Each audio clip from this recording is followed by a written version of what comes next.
चलिए देखिएगा, पिछले क्लास में हम लोग धातु का जो पिछले वीडियो में आप लोग देखे होंगे कि धातु का रासायनिक गुण हम चर्चा कर रहे थे।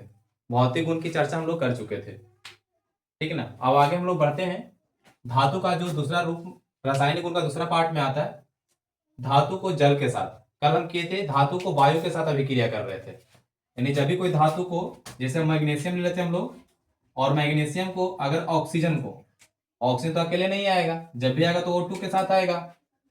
तो अभिक्रिया जब करेंगे तो क्या बन जाता है MgO, मैग्नीशियम ऑक्साइड बनेंगे, है ना।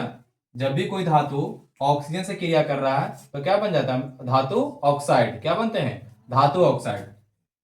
इसको बैलेंस करने के लिए ऑक्सीजन यहाँ के गो है 2 गो, यहाँ भी ऑक्सीजन 2 गो होना चाहिए। यहाँ तो गुना करेंगे नहीं, शुरू में गुना करते हैं हम लोग।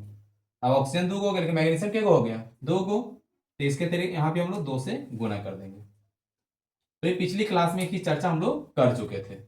अब आते हैं हम लोग कि अब कोई भी धातुओं को जल के साथ अभिक्रिया करके हमें क्या मुक्त करेगा, हाइड्रोजन गैस। आप लोग पूछे होंगे, देखे होंगे, या पिछले क्लास में आपको बताए होंगे कि जब सोडियम धातु को हमें कहां रखा जाता था, केरोसिन तेल में।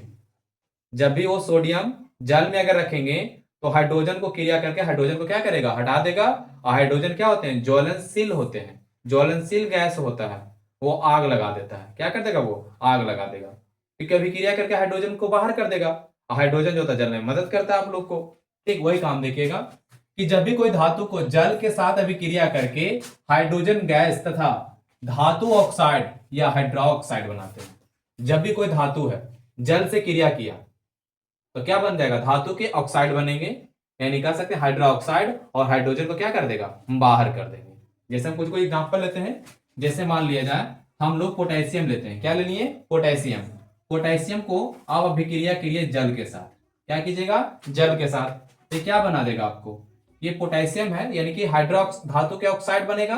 तो धातु में कौन है आपको, पोटेशियम, धातु में कौन है आपको, पोटेशियम, और ऑक्साइड बनेंगे हाइड्रा ऑक्साइड, मतलब KOH। और हाइड्रोजन को क्या करेगा, बाहर कर देंगे। तो सिर्फ हाइड्रोजन अकेले नहीं आता है, हाइड्रोजन जब भी आएगा तो किसके साथ में आएंगे, 2 के साथ में आएंगे। जैसे हाइड्रोजन है, हाइड्रोजन अकेले नहीं आएगा, हाइड्रोजन H2 के साथ आएंगे। ऑक्सीजन है, ऑक्सीजन को अकेले नहीं लिख सकते हैं, जब भी लिखेंगे तो O2 लिखते हैं हम लोग। क्लोरीन है तो क्लोरीन को भी हम अकेले नहीं लिखते हैं, जब भी लिखते हैं क्या लिखते हैं, Cl2 देते हैं। तो इन सभी को कुछ कुछ बातें को, छोटी छोटी बातें को याद रखिएगा, ठीक है। ये आपको क्या बन गया, ये पोटेशियम ऑक्साइड और हाइड्रोजन को क्या करेगा, बाहर कर देगा, रिलीज कर देगा इसे, ठीक है।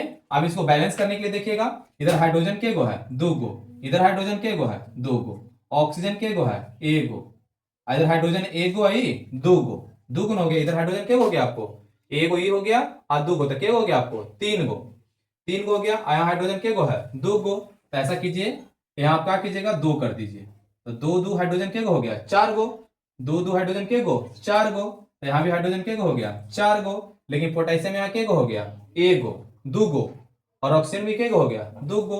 तो ऑक्सीजन तो यहाँ 2 गो बन गया आपको, यहाँ भी 2 दे दीजिए, पोटेशियम आपको 2 गए। ये पूरी तरीका से बैलेंस ही हो जाते हैं, ठीक है। आगे देखिएगा, और कुछ कोई एग्जांपल आप लोगों को लिया गया, जैसे मान लीजिए सोडियम लेते हैं। क्या ले लिए, सोडियम। तो सोडियम को आप किसके साथ अभिक्रिया कीजिएगा, जल के साथ कीजिएगा। तो जब भी आप जल के साथ कीजिएगा तो आप याद कर लीजिएगा कि जब भी कोई धातु जल से क्रिया करता है तो हाइड्रोजन को बाहर कर देगा। सबसे पहले आप हाइड्रोजन को बाहर कर दीजिए, हाइड्रोजन को आप बाहर कर दीजिएगा तो क्या बना देगा, NaOH। क्या बना देगा, NaOH। क्या बन जाएगा, NaOH। ये हाइड्रोजन को बाहर कर देंगे हम, ठीक है। इसको बैलेंस करने के लिए सीखिए, बैलेंस ही बहुत जरूरी चीज होता है। तो हाइड्रोजन इधर के गो है 2 गो, इधर हाइड्रोजन के गो है 1 गो, यानी कि 2 1 3 गो, 3 गो हो गया ना आप लोग को। अब इधर हाइड्रोजन के गो है 2 गो, ऐसा कीजिए 2 गो हाइड्रोजन यहाँ दे दीजिएगा, तो 2 गो आई 2 गो के गो हो गया 4 गो, तो यहाँ भी क्या हो जाएगा आपको 4 गो हो जाएगा, 2 दूनी 4। हाइड्रोजन तो मेरा पूरा हो गया। सोडियम के गो हो गया आपको 2 गो, यहाँ सोडियम अकेले है तो सोडियम को भी 2 दे दीजिए, 2 गो सोडियम हो गया। ऑक्सीजन भी क्या गो हो गया 2 गो, ठीक है। ये पूरी तरीके से क्या हो गया, बैलेंस ही हो गया। और एक एग्जांपल और भी एग्जांपल ले सकते हैं, एग्जांपल और लीजिए। जैसे हम लेते हैं, आप लोग को मैग्नीशियम लेते हैं, मैग्नीशियम। अब मैग्नीशियम को किसके साथ अभिक्रिया करते हैं, जल के साथ करेंगे। किसके साथ करेंगे, जल के साथ। तो जब भी कोई धातु जल से क्रिया करेगा तो धातु के ऑक्साइड यानी धातु के ऑक्साइड यानी हाइड्रा ऑक्साइड, धातु का ऑक्साइड कौन हो गया, हाइड्रा ऑक्साइड, और हाइड्रोजन को बाहर कर देगा। ठीक है, तो हमें क्या बन जाएगा, ये H2O को क्या कर देगा, बाहर कर देगा। अब बना देगा कौन सी, MgO, MgO। ठीक है, हाइड्रोजन को क्या कर देगा, बाहर कर देगा। बैलेंसिंग करने के लिए सीखे, बैलेंस करना भी जरूरी चीज है आप लोग को। जैसे हाइड्रोजन यहाँ 2 गो है, हाइड्रोजन यहाँ 2 गो है, ऑक्सीजन यहाँ 1 गो है, यहाँ भी ऑक्सीजन 1 गो है, मैग्नीशियम यहाँ के गो है, 1 गो है, यहाँ मैग्नीशियम के गो है, 1 गो ही है। ये खुद ही बैलेंस है, ये खुद ही संतुलन है। ये आपका बैलेंसिंग क्या है, खुद ही संतुलन है। लेकिन कल मैंने क्या पढ़ा था, पिछले क्लास में हम लोग पढ़े थे कि जब मैग्नीशियम को है ना ऑक्सीजन के साथ यानी वायु में अगर हम अभिक्रिया कराते हैं तो मेरा क्या बन जाएगा, MgO बन रहा था। लेकिन आज मैंने मैग्नीशियम को जल के साथ, जल मतलब H2O, तो जल के साथ अभिक्रिया किया तो मैग्नीशियम के ऑक्साइड प्लस क्या बना दिया, जल को बाहर कर दिया। क्या कर दिया, जल को बाहर कर दिया। उसी तरीका से आप जिंक लीजिएगा, अगर जिंक को अगर जल के साथ अभिक्रिया कराते हैं तो जिंक के ऑक्साइड बन जाएंगे और हाइड्रोजन को क्या करेगा, बाहर कर देगा। ठीक है, तो आपको एग्जाम में पूछे जाएंगे सब चीज कि धातु को जल के साथ अभिक्रिया करने पर क्या बनेगा। तो लिखेगा कि जब धातु को जल के साथ अभिक्रिया करते हैं तो हाइड्रोजन गैस तथा धातु के ऑक्साइड या हाइड्रा ऑक्साइड का निर्माण होता है। उसके बाद आप लोग क्या कीजिएगा, 4 गो एग्जाम्पल लिखा दिए आप लोग को, कम से कम 2 या 3 गो एग्जाम्पल आप दे ही दीजिएगा। ठीक है, 2-3 एग्जाम्पल आप लोग दे दीजिएगा। ठीक है, आगे बात करते हैं, आगे बात करते हैं हम लोग, देख लीजिएगा आगे थोड़ा सा। जब भी कोई धातु को अम्ल के साथ अभिक्रिया करना है, जब भी कोई धातु रहेगा उसको अम्ल के साथ अभिक्रिया करते हैं तो हमें क्या बना देगा, लवण और हाइड्रोजन, लवण और हाइड्रोजन का निर्माण कर देंगे। ठीक है,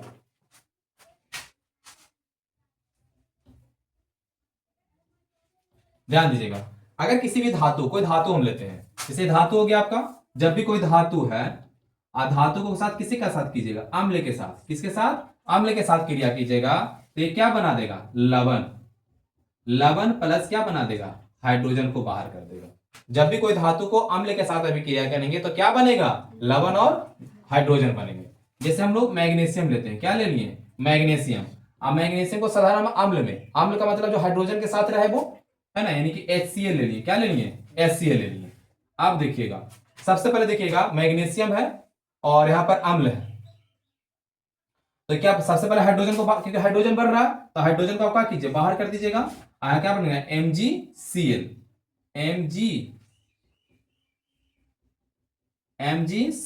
MgCl बनेगा, नहीं बनेंगे। क्यों, क्योंकि हमेशा Cl कैसे आता है, 2 के साथ रिलीज होंगे, किसके साथ, 2 के साथ, किसके साथ, 2 के साथ आएंगे। और देख लीजिएगा, और देखिएगा आप लोग, यहां देखिएगा, जैसे एल्युमिनियम है, क्या आपका एल्युमिनियम है, एल्युमिनियम ले लिए, और किसके साथ अभिक्रिया कर रहा है, हमें HCl के साथ, किसके साथ, HCl के साथ किया तो हाइड्रोजन को तो सबसे पहले क्या कर देगा, बाहर कर देगा, यानी हाइड्रोजन को बाहर कर दिया और क्या बना देगा, AlCl2, AlCl3, क्या बन जाएंगे, AlCl3 का ये निर्माण कर लेगा। ठीक है, फिर आगे देखिएगा, अब आगे हम बात करते हैं थोड़ा सा, इस सभी को नोट कर लीजिएगा। आगे देखिएगा आप लोग, बताया जाता है जैसे जिंक है, जिंक किसके साथ अभिक्रिया कर लिया, हमारा अम्ल के साथ, तो क्या बना दिया, जिंक क्लोराइड, जिंक क्लोराइड। अब बाहर क्या कर दिया हमको, हाइड्रोजन को क्या कर दिया, ये बाहर कर दिया, क्या कर दिया, ये बाहर कर दिया। अब क्यों ये बाहर कर रहा है, क्योंकि जो ये जो जिंक है, हाइड्रोजन, आप लोग आगे थोड़ा सा पढ़ेंगे या पढ़ लिए होंगे कि जो अधिक अभिक्रियाशील है, जैसे कि जिंक हम देखते हैं और हाइड्रोजन है, तो हाइड्रोजन क्या है, कम क्रियाशील है, किसके अपेक्षा, जिंक के अपेक्षा। तो जिंक क्या करेगा, जैसे देखिएगा यहाँ पर Zn हम लेते हैं और HCl ले लिए, क्या ले लिए, HCl ले लिए। तो देखिएगा अब हाइड्रोजन यहाँ पर पैतरा कर रहा है, घूम रहा है, Cl के पास घूम रहा है, हाइड्रोजन जो है Cl के पास क्या हो रहा है, वो घूम रहा है। अब जिंक है जो अधिक अभिक्रियाशील है, सबसे ताकतवर है, अब क्या करेगा, हाइड्रोजन को क्या करेगा, भगाने का प्रयास करेगा। याद है आप लोग को, ये चीज याद होना चाहिए आप लोग को कि आप बताएं, आप लोग, काला नाथ का माली आलू जरा फीका पकाता है, याद है आप लोग को, काला नाथ का माली आलू जरा फीका पकाता है, कौन है, आगे आओ। ये नहीं बताया था आप लोग को, याद है, काला नाथ का माली आलू जरा फीका पकाता है। कौन है? कौन है? ठीक है, कौन है, आगे आओ, है ना। ये सबसे अधिक अभिक्रियाशील, मतलब जैसे आप लोग यहां से ऊपर बढ़िएगा, फिर यहां से ऊपर जाइएगा, ठीक है, ये ऊपर जा रहे हैं हम लोग, तो ये अधिक अभिक्रियाशील है। जैसे ऊपर जाएगा अधिक अभिक्रियाशील है। तो देखिएगा, जैसे हम जिंक लेते हैं, तो जिंक आपका कहाँ है? यहाँ पर जिंक आपका आ गया, जिंक यहाँ पर है, और ये हाइड्रोजन है ना। क्या है? ये हाइड्रोजन है। तो हाइड्रोजन आपको कहां पर है? यहां पर है। तो सबसे ऊपर में, जो सबसे ऊपर में रहेगा वो अधिक अभिक्रियाशील है कि नहीं है? तो देखिएगा आप लोग, जिंक और हाइड्रोजन को ले लिए। आप बेचारा हाइड्रोजन मान लो एकदम गहना है, जेवर, क्लोरीन के पास बहुत गहना है, बहुत संपत्ति, तो हाइड्रोजन इसके साथ में घूम फिर रहा है। भाई काहे घूम रहा है? काहे कि इसके पास संपत्ति ज्यादा है, तो ना है, ले ठंडा पी लिया है, ले स्प्राइट पी लिया, तो ये पूरा पिला देता था। अब जैसे ही जिंक आ गया तो जिंक को बुरा लगा। जिंक सोचा क्या रे, क्लोरीनवा के पास बड़ी धन संपत्ति है, चल इसके पास हम चल जाते हैं। तो जैसे ही इसके पास गया तो हाइड्रोजन डर गया। क्यों डर गया? क्योंकि सबसे ताकतवर है। आप लोग के साथ में अगर कोई ताकतवर आ जाएगा तो क्या कीजिएगा? उससे लड़िएगा, भैया जी हुजूरी हम चले, ठीक है, हम ऐसा काम धाम कर लेंगे, हम लोग अपना काम हम लोग कर लेंगे, कमाई लेंगे, लेकिन मारपीट नहीं चाहिए हमको, निकल लो। तो क्या करेगा ये हाइड्रोजन? क्या करता है? बाहर चला जाता है। क्यों? क्योंकि जिंक क्या है? अधिक अभिक्रियाशील।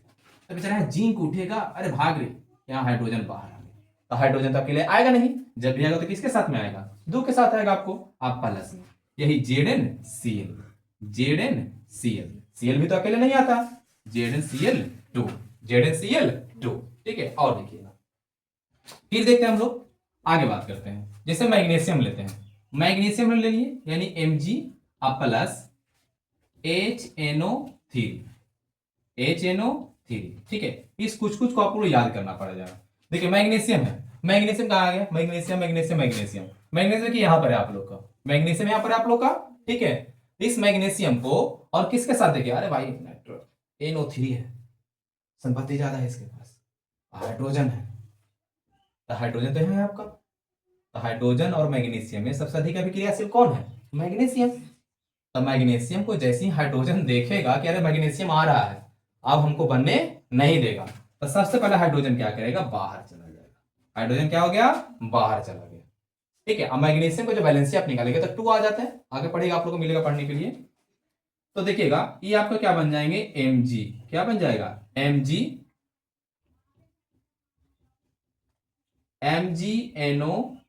MgNO3, ऐसा क्या बन जाता है? हॉल्टो, प्लस में ऑक्सीजन आपको क्या होंगे? रिलीज हो जाएंगे। ये आगे पढ़ेगा बैलेंसी क्या होता है। जैसे देखिए बैलेंसी में बताते हैं आप लोग को। जैसे बैलेंस देखिएगा, जैसे हम कहते हैं ए का बैलेंसी 2 है और बी का बैलेंसी 3 है, ठीक है। तो इसका रासायनिक सूत्र बनाइएगा। तो रासायनिक सूत्र बनाने के लिए क्या होता है ना, कि आपस में अपोजिट में, मतलब ये इससे मतलब रखेगा और ये इससे मतलब रखेगा, यानी कहने का मतलब क्या बन जाएगा? A3B2 बनेगा, ठीक है। इतना चीज आप लोग याद रखिएगा। आगे देखिएगा, ये हो गया कहानी खत्म। इसको अच्छे तरीके से आप लोग इसको भी याद कर लीजिएगा। आपका एक वीडियो बना देंगे, या बना हुआ होगा आप लोग का, देख लीजिएगा एक बार, ठीक है। इतना चीज इसको याद रख लीजिएगा कि हाइड्रोजन है, ऑक्सीजन है, क्लोरीन है, अकेले नहीं बनेंगे, जब भी बनेंगे तो 2 के साथ बनेंगे, ठीक है। आगे देखिएगा, आगे बात करते हैं, कुछ ऐसे भी धातु होते हैं जो हमें अम्ल से क्रिया नहीं करता है। कुछ ऐसे भी धातु होते हैं जो हमारे अम्ल के साथ वो अभिक्रिया नहीं करते हैं, ठीक है। ये भी नोट कर लीजिएगा आप लोग। जैसे सोना है, चांदी है, प्लेटिनम है, ये धातु अम्ल के साथ अभिक्रिया नहीं करती है, ये अम्ल के साथ अभिक्रिया नहीं करेगा, ठीक है। इतना चीज आप लोग याद रखिएगा, नहीं तो भारी मिस्टेक हो जाएगा, ठीक है। आगे देखिएगा, ताज बना हुआ है, जो ताज बना हुआ है अम्लराज और रंगीन होते हैं। जो ताजा बना हुआ जो अम्लराज होता है, जो अम्लराज, आगे एक बार जो बना हुआ कैसा होता है? वो रंगहीन होता है। क्या होते हैं? रंगहीन, रंगीन नहीं है, रंगहीन है। रंगहीन का अर्थ होता है कोई कलर नहीं है। लेकिन अगर उसको, यही अम्ल को, अम्लराज को अगर थोड़ी देर के लिए आप छोड़ दीजिएगा तो ये कैसा बन जाता है? नारंगी बन जाता है। कैसा बन जाता है बच्चे? नारंगी बन जाता है, ठीक है। तो इस सभी को अच्छे से नोट कर लीजिएगा, ठीक है। एक का चीज आपको याद करना है, ठीक है।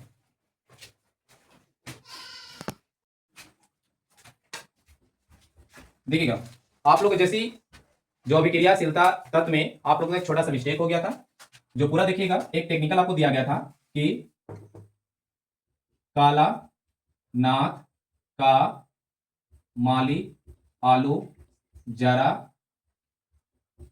फीका, फीका, पकाता, पकाता है। ठीक है, यहीं पर मिस्टेक होंगे आप लोग से। काला नाथ का यहां लिखेगा काला, ना तो काला हो गया आपको, काला नाथ का, माली, आलू, जरा, फीका, पकाता है। ठीक है, कौन है आगे आओ। कौन मतलब सी यू, है मतलब एच जी, और आगे मतलब ए जी, और आओ मतलब ए। ठीक है, बार बार मिस्टेक आपको यहां पर ही होंगे क्योंकि दोनों में है लगा हुआ है ना। कभी कभी आप लोग पारा को आप ऊपर कर दीजिएगा और हाइड्रोजन को नीचे कर दीजिएगा। ठीक है, ये सब अभिक्रियाशीलता ज्यादा एलिमेंट्स तत्व है, यानी आप जैसे जैसे ऊपर की ओर जाइएगा तो अभिक्रियाशीलता क्या होगा, बढ़ते हुए जाएंगे। जैसे जैसे आप ऊपर जाइएगा तो ये अभिक्रियाशीलता क्या होगा, बढ़ते हुए जाएगा।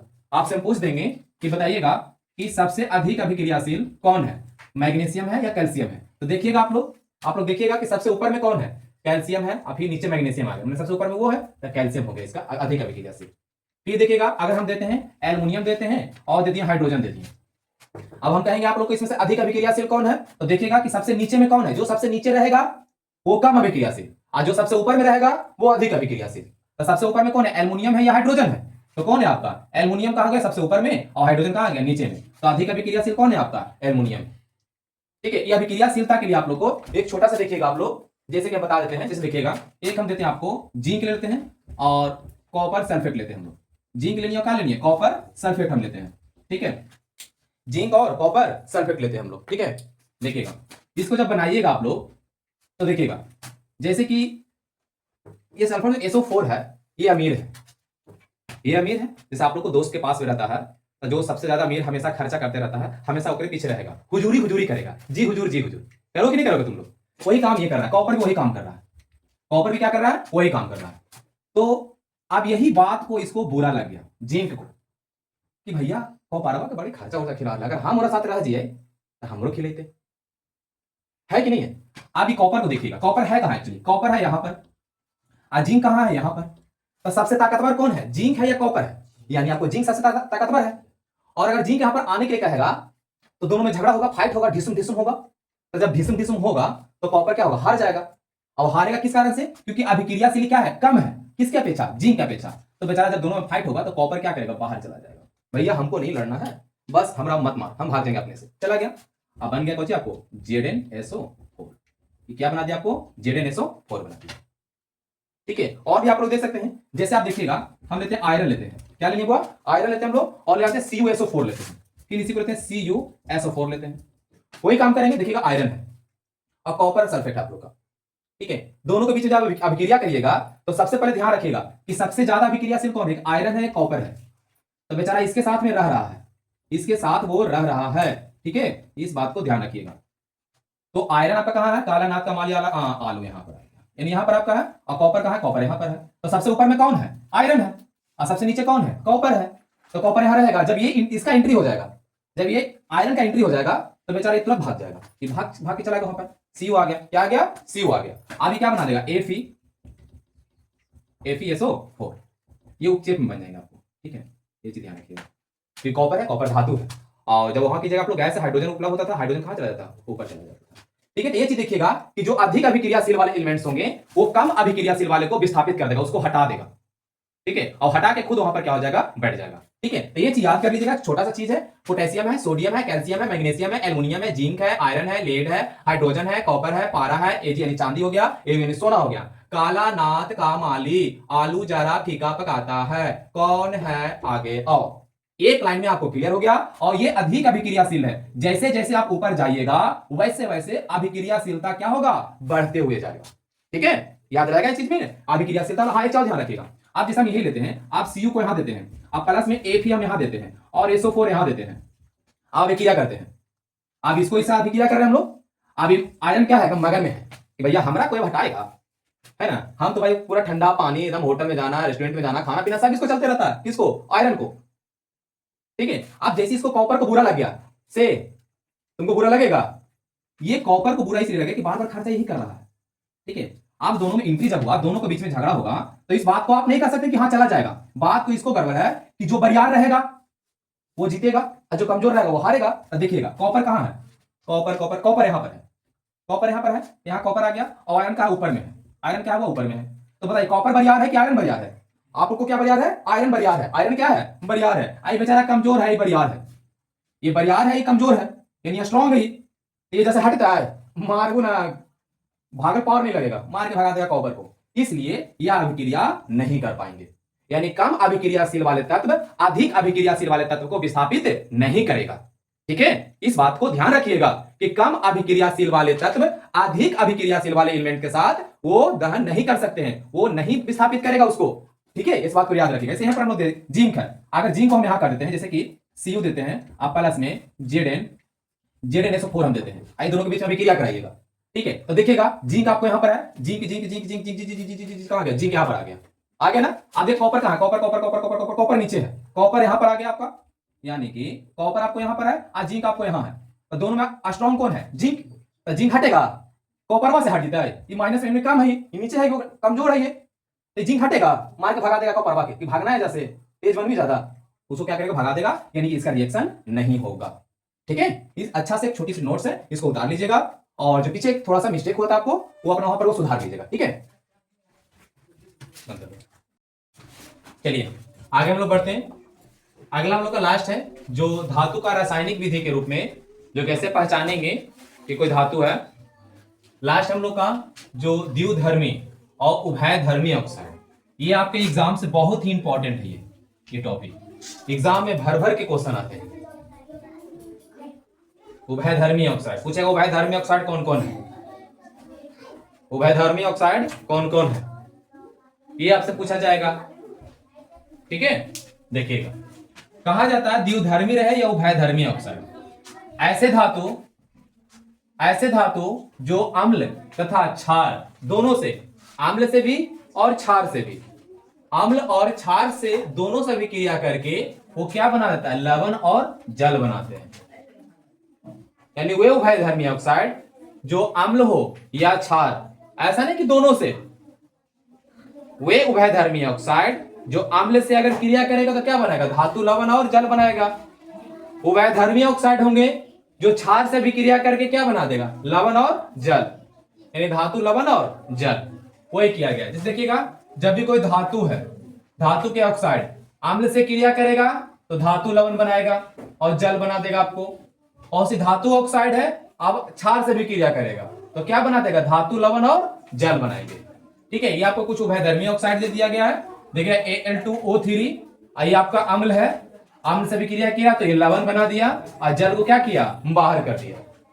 उसी Al2O3 अब क्षार से भी क्रिया किया है, NaOH, क्षार से भी क्रिया किया तो क्या बना दिया? लवण, यानी धातु के लवण, और ये जल बना दिया।